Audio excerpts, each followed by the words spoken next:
You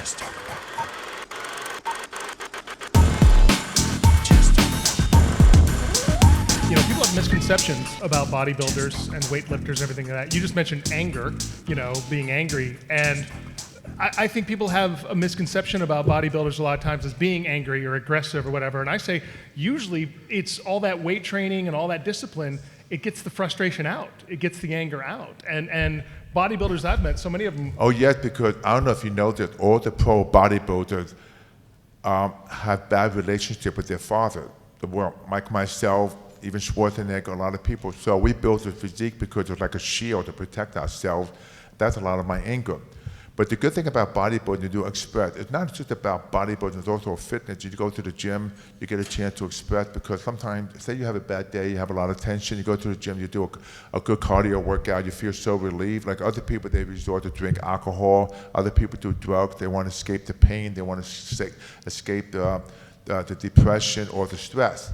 But to me, I find that going to the gym, that's a great release for me. Mm-hmm. And that's why it's in various ways.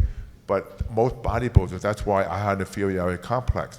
I want to be big enough because I don't want to be bullied anymore, but it's funny that I had a very severe love and hate relationship with my father. And when I was born, I was not the perfect son.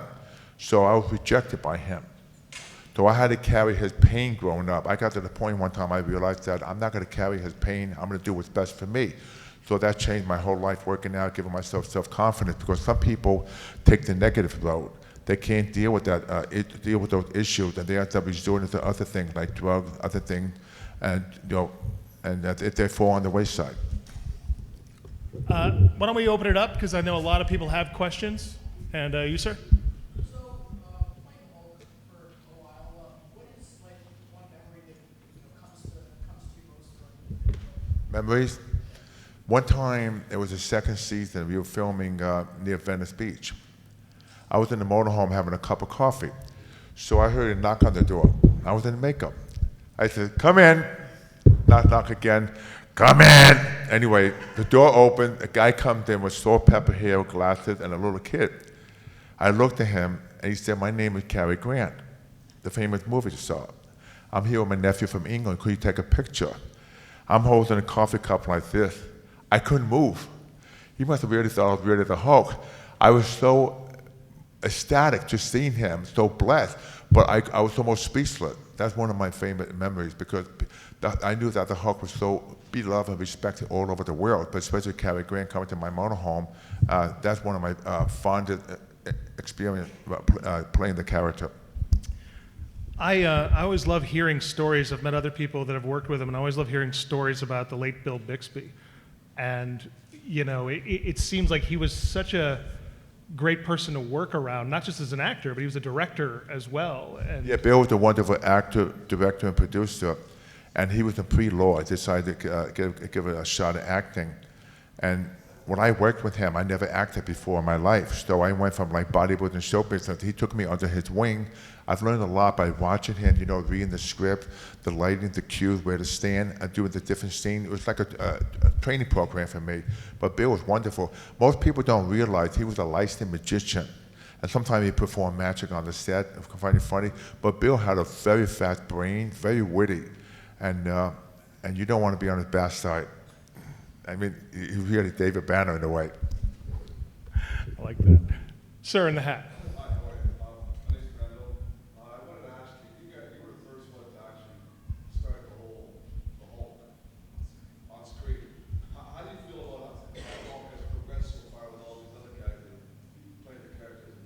Well, you know, you had different actors like Eric Bana, Eric Norton, and then Mark Ruffalo. What's happening is that the first two Hulk movies, the CGI was improving, but the last one, the Endgame, I was disappointed because the Hulk needs to be hideous. It needs to be a creature.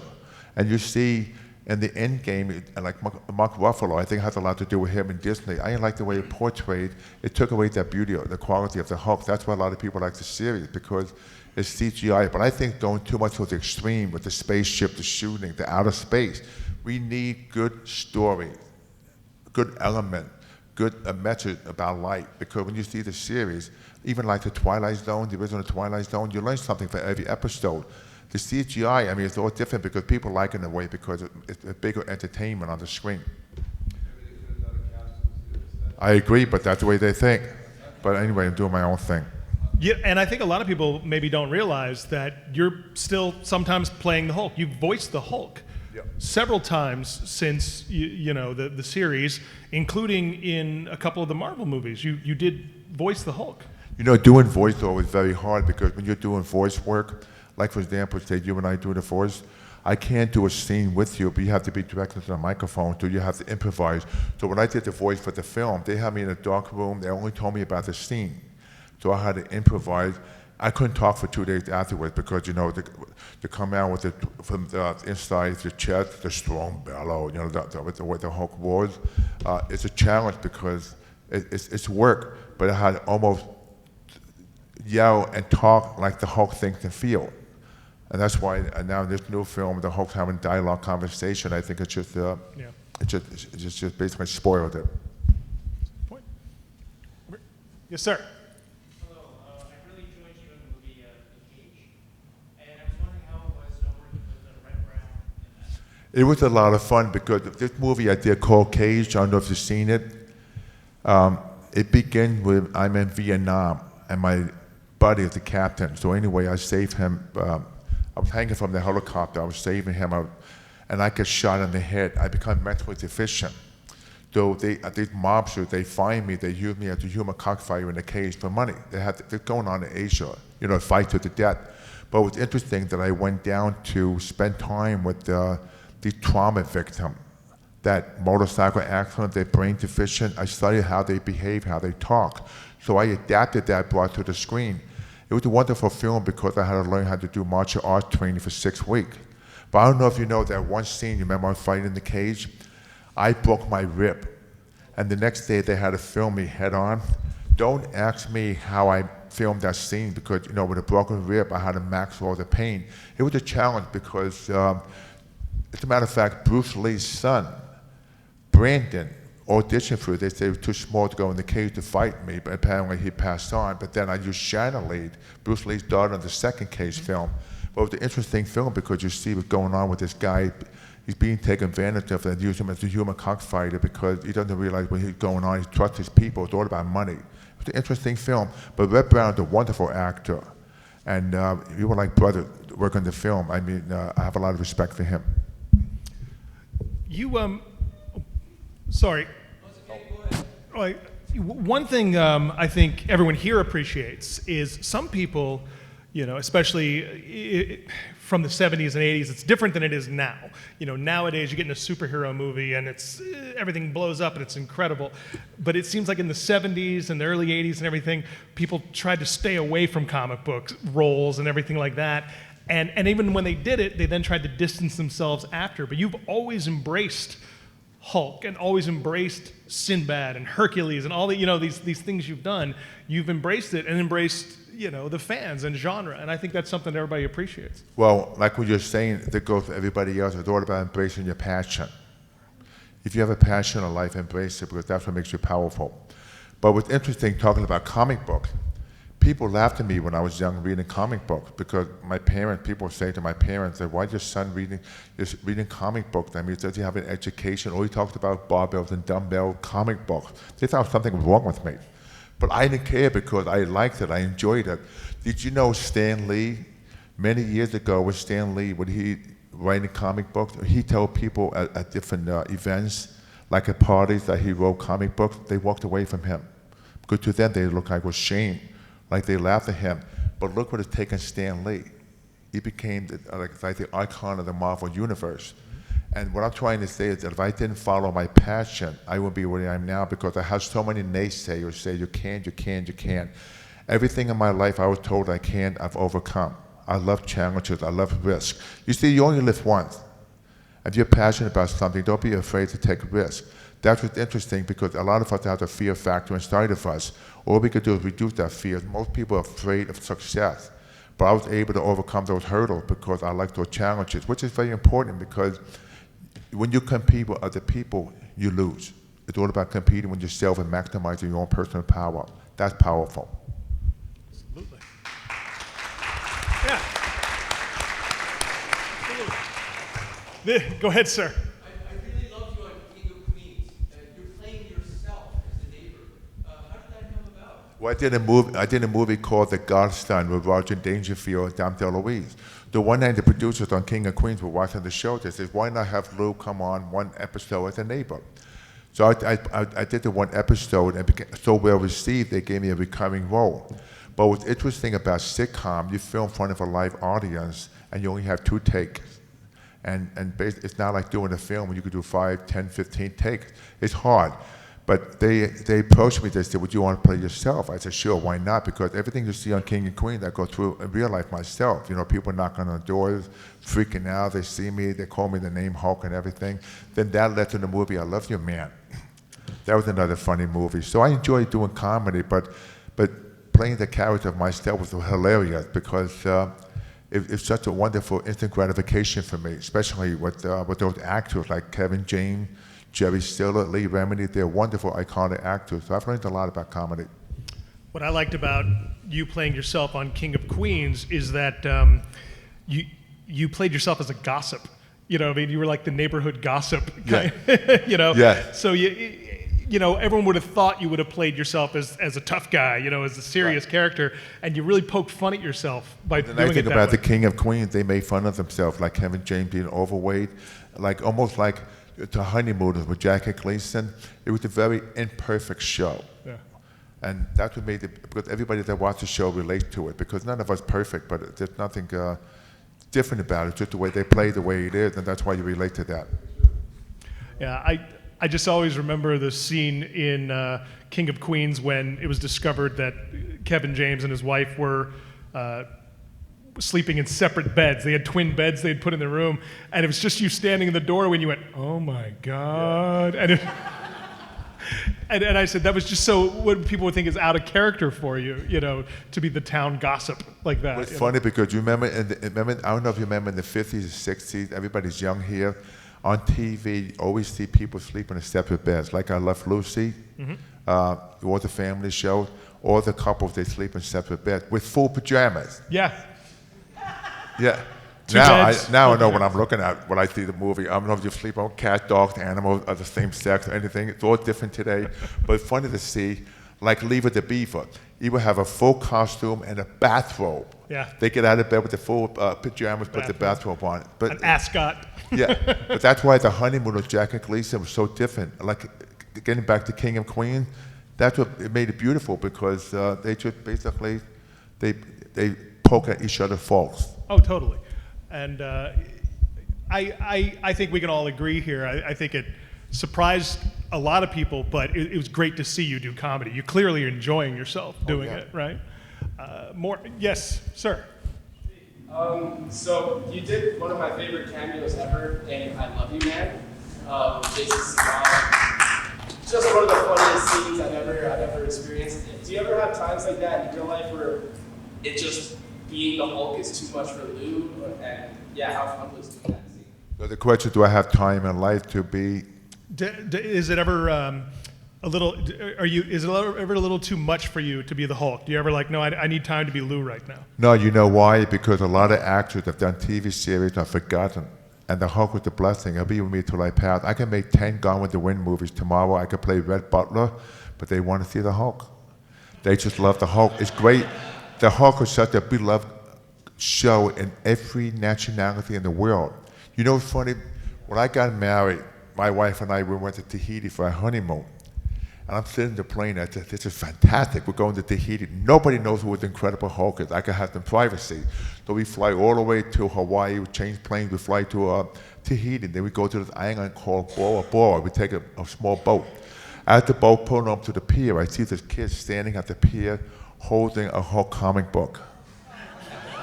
That was the end of my honeymoon. That was the end. Oh yeah.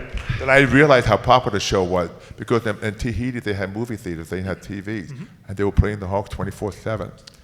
Well, and nowadays that you can get the Hulk on DVD, and I'm sure it's streaming on one of the streaming platforms, but people don't realize that it's a show that around the world still airs in syndication. It never stopped airing in certain parts of the world. It's on It gave television. me a chance to go every country in the world. I mean, I've been talking about like Egypt, Japan, Asia, Australia, South America's huge, Mexico. It's funny, in Mexico they call the Hulk Hulk. They say Green Man Hulk. They don't say H-U-L-K, they say Hulk. But even till today, I mean, anywhere in South America, I mean, they worship that show. You know what it is? Because the character's green, and everybody that watches the show, the Hulk expresses our inner demon inside of us, the things we want to do when we get angry, the Hulk does it for us. That's what makes the show so popular too. And also the chemistry between Bill and myself and the show. Yeah. You know, that whole anger issue. Well, and the Hulk always hurts the bad people. You know, on the TV series, there weren't innocent victims. There wasn't collateral damage for the Hulk, right? The Hulk went after the bad guys, and we'd have these moments of tenderness where you'd see the Hulk, you know, especially transitioning back into David Banner. You know, I spent so many hours in the makeup. So one time, this was about maybe the second season, and it was about 2 o'clock in the morning. I admit the makeup took like an hour and a half to take off. So I said to the makeup person, forget it, I'm driving home with the makeup. He goes, are you sure? I said, yeah, I'm exhausted. I said, I'll take it off when I get home. So I'm driving home on the freeway. As I'm driving straight down the freeway. There's the SUV next to me. And the guy driving, he looks to the left, he goes, holy shit, I can't believe it. He's screaming, the Incredible Hulk, his SUV hit the bus. Head on. And I'm driving with this makeup, I'm saying to myself, I have to get home because how am I going to explain this? The poor guy, I don't know if he's dead or not, but it was the last time I drove home with the makeup. Yes, sir. It's not a question, but I just wanted to say that I respect what you did with the Hulk and everything else, because I've seen other actors where, you know, they play the one role for so long, and everybody always portrays them as that one person. They can never get out of that character, and people see other things that they've done because they point them to that one character all the time. Some actors, they get upset or they get angry because everybody always thinks of them as that one character, and not everything they always done. That other thing that they've done where you're not like that. Well, the first 5 years when I done the show, I was typecast. That most people had the impression that I could only play the Hulk, nothing else.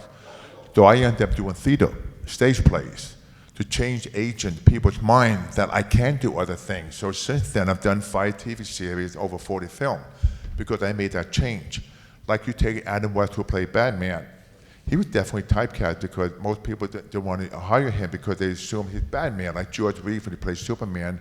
So I decided to do more of the comedy side, doing theater, so over time that changed.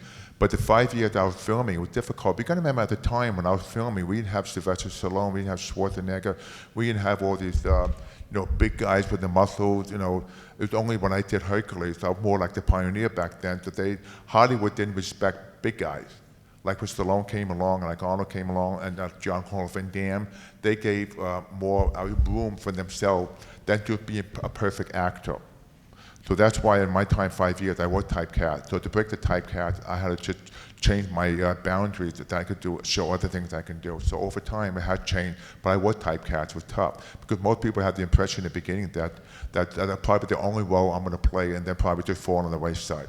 What I'm trying to say is, I respect the fact that you've done other things besides the Hulk, but people still refer to you as the Hulk. Oh, sure. Even though you've done like... You should not forget. Oh, I don't mind that. I love it because the fact that it's just such a well-respected show. Everybody loves the Hulk. I never hear a negative thing about the Hulk. Like, mothers hated me back then because their kids smashed TVs, they're getting green makeup on the wall. They hated me. So, but now I can laugh about it.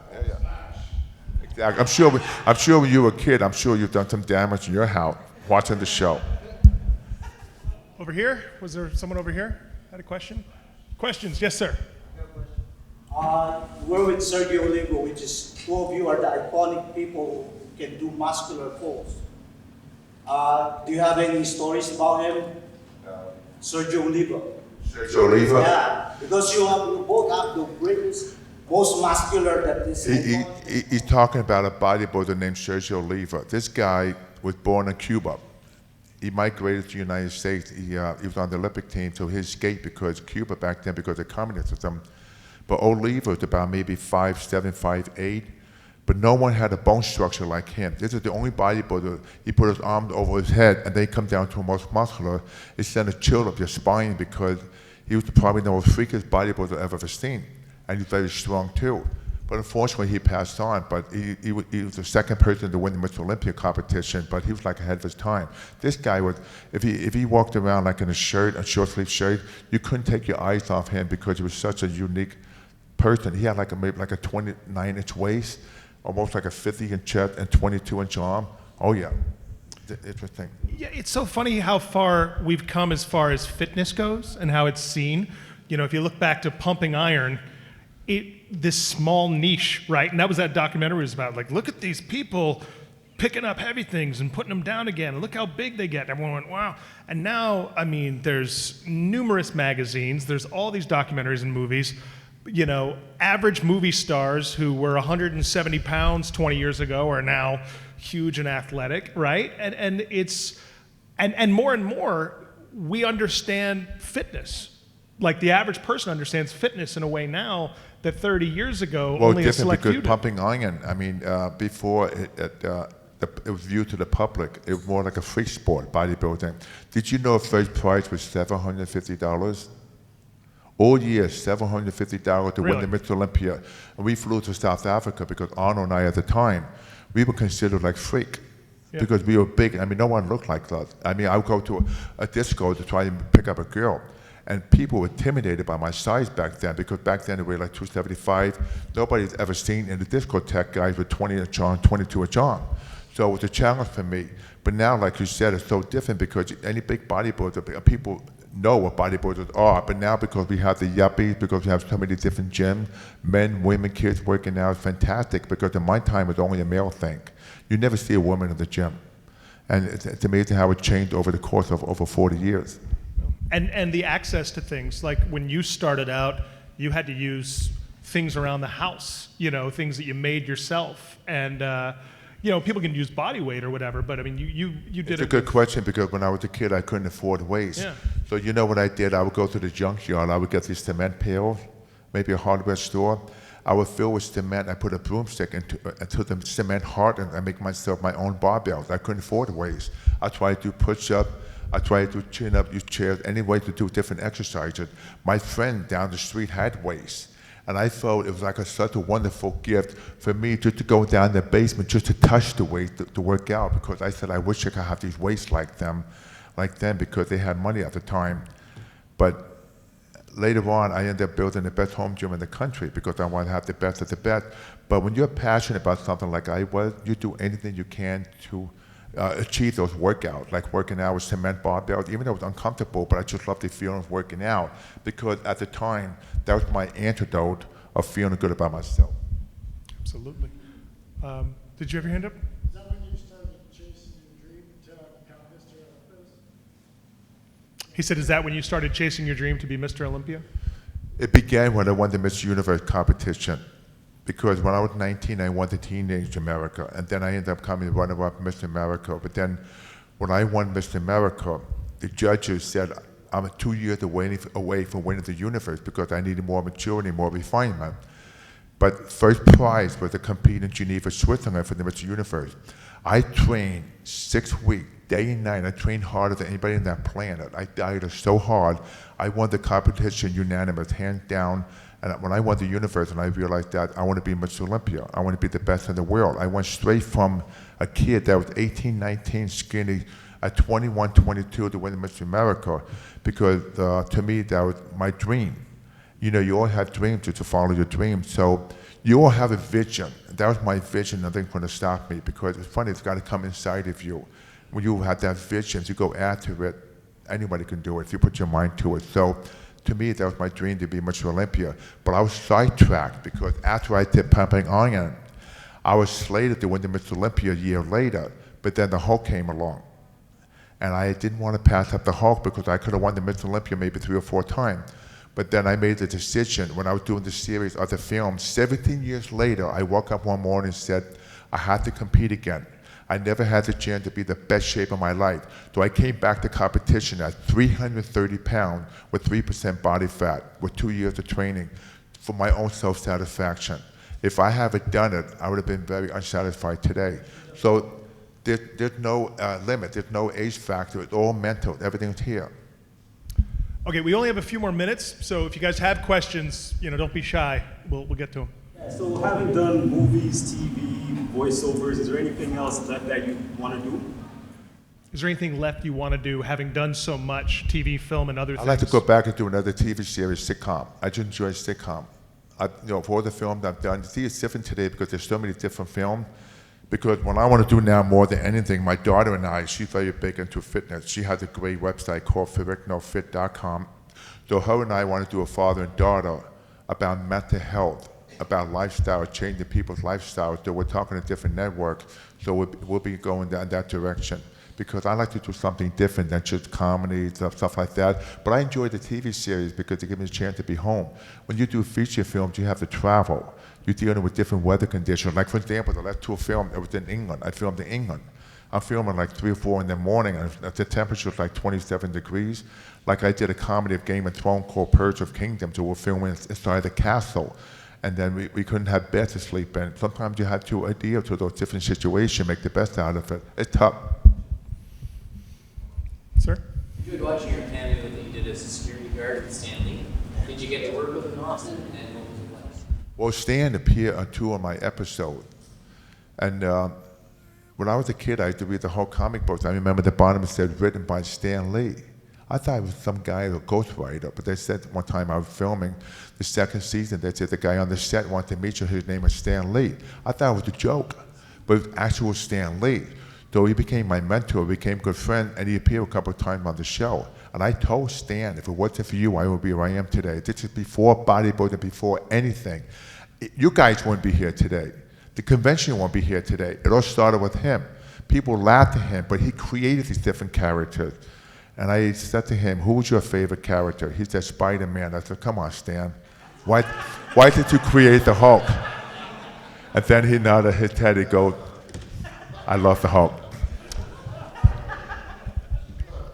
And you know what? If you look at the fact that there were the 3 TV movies, the Incredible Hulk TV movies, you know, you're one of those few Marvel actors that can say he also got to act with Daredevil and Thor, you know, before anyone else did. Right? Well, at the time, New World Pictures pitched to be Thor and the Hulk because they were hoping to have a spin-off series of Thor.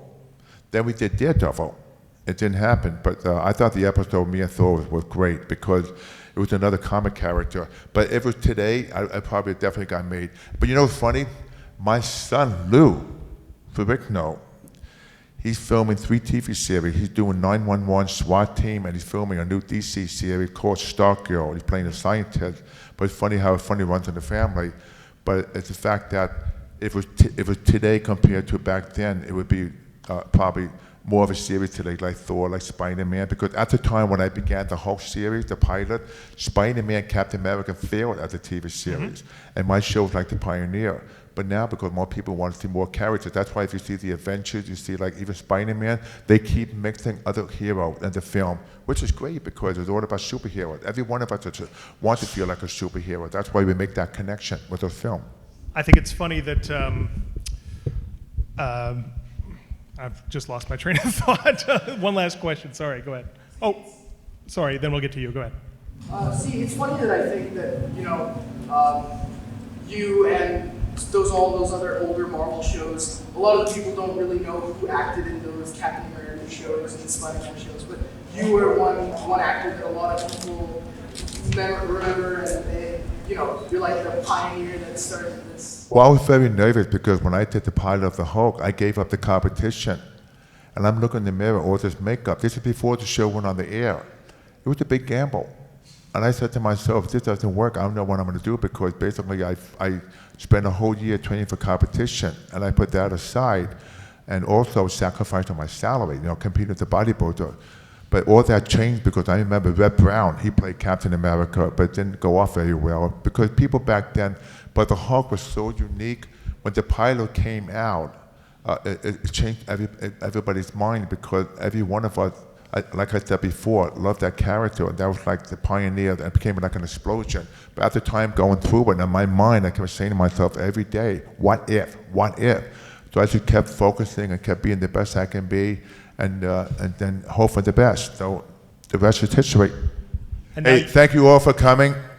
I'll be at the table. Thank you for your time. You guys are fantastic. Embrace your passion. Lou Ferrigno, everybody.